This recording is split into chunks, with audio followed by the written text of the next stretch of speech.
Hello guys, welcome to Prasanna mini vlogs. Sunday కదండి, అందులో కార్తీక మాసం కూడా అయిపోతుంది. భీమవరంలో గునుపుడి గుడిలో పంచారామం క్షేత్రంలో ఈ శివాలయం ఒకటి. శ్రీ సోమేశ్వర జనార్దన స్వామి వాళ్ళ దేవస్థానం సోమారామం. సండే కదండి, ఆఫ్టర్నూన్ వెళ్దామని జనాలు తక్కువగా ఉంటారని ఎక్స్పెక్ట్ చేసి వెళ్ళాం. వామ్మో, ఆ స్వామివారిని దర్శించుకోవడానికి చాలామంది జనాలు ఉన్నారు. అసలు టెంపుల్ ఖాళీనే లేదు. ఎక్కడెక్కడి నుంచో జనాలు వస్తూనే ఉన్నారు. ఎక్కడ చూసినా లైనే. ఏం చేయాలో అర్థం కాలే. అసలు ఏం చేయాలో తెలియక అక్కడే నుంచుని చూస్తుంటే ఆ శివయ్యే పంపినట్టు ఒక అతను వచ్చారు. లైన్లో నుంచోడానికి ఎలా వెళ్ళాలి అని అడిగితే 1 minute దర్శనం అయిపోతుంది, వెళ్ళిపోండి అని దారి చూపించారు. అంతా శివయ్య దయ. 1 minute కూడా పట్టలేదు, వెంటనే దర్శనం అయిపోయింది. నేను నమ్ముకున్న నా శివయ్య నాకు ఎటువంటి ఇబ్బంది లేకుండా ఆయన దర్శనం సులువుగా ఏర్పాటు చేశాడు. మా బుడ్డదైతే నేనే నడుస్తా, నేనే ఎక్కుతానని తనే నడుచుకుంటూ వచ్చింది. శివయ్యని దర్శించుకున్న తర్వాత పైన అన్నపూర్ణాదేవిని దర్శించుకుందామని వెళ్ళా. ఇక్కడ కూడా ఎటువంటి ఇబ్బంది లేకుండా దర్శనం చాలా బాగా జరిగింది. దర్శనం అయిన తర్వాత కాసేపు అక్కడ కూర్చుని నడుచుకుంటూ కిందకు వస్తున్నాం. టెంపుల్ వ్యూ చూడండి ఎంత బాగుందో.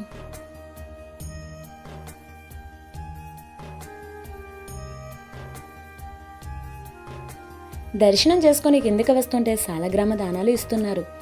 సాలగ్రామ దానం ఇస్తే చాలా మంచిదంట. అందులో కార్తీక మాసం, సో ఉసిరికాయ, సాలిగ్రామ, గోమాత 3 కలిపి దానం ఇచ్చేసాం. చాలామంది ఇలాగే దానాలు ఇస్తున్నారండి. ఈ టెంపుల్లో చాలా దేవుళ్ళని నిలబెట్టేశారు. కుమారస్వామి, జనార్దన స్వామి, ఆంజనేయ స్వామి, నవగ్రహాలు, సుబ్రహ్మణ్య స్వామి, సూర్య భగవానుడు అందరినీ దర్శించుకున్నాం. మీరు కూడా స్వామివారిని దర్శించుకోండి. ఒకసారి టెంపుల్ వ్యూ అంతా చూసేయండి. మా బుడ్డదానికైతే బయటికి రావడం చాలా ఇష్టం. సో ఈరోజు అలా బయటికి తీసుకొచ్చాను కదా, దాని ఆనందానికి హద్దులే లేవు. దాని ఇష్టం అల్లరి చేసేసింది, గుడి చుట్టూరు తిరిగేసింది. దానికి నచ్చినట్టు, దానికి ఇష్టం వచ్చినట్టు ఆడేసుకుంది. దానికి తెలిసినా తెలియకపోయినా ప్రతి ఒక్కరిని పలకరించింది, ప్రతి ఒక్కరితో ఆడేసుకుంది. ఇక్కడ దర్శనం అయిన తర్వాత బయటికి వచ్చేసాం. బయట నిత్య అన్నదానం చేస్తున్నారు. అక్కడ భోజనం చేసాం. భోజనాలు కూడా చాలా బాగా పెడుతున్నారు. భోజనం చేసిన తర్వాత జమ్మి చెట్టుని దర్శించుకున్నాం. ఇక్కడ చెరువు ఉంది. ఇక్కడ స్వామివారికి మహాశివరాత్రి తర్వాత తెప్పోత్సవాలు చాలా బాగా చేస్తారు. చాలా ఘనంగా జరుగుతాయి. ఇక్కడ ఒక పార్కులా ఉంది. టెంపుల్ వ్యూ అంతా చూసిన తర్వాత ఇంకా మావుళ్ళమ్మ తల్లిని దర్శించుకుందామని బయలుదేరాం. మావుళ్ళమ్మ టెంపుల్కి వచ్చేసాం. అమ్మవారిని దర్శించుకున్నాం. అమ్మవారిని చూసే కొద్దీ చూడాలనిపిస్తుంది. అసలు అమ్మవారిని మాటలో వర్ణించలేం.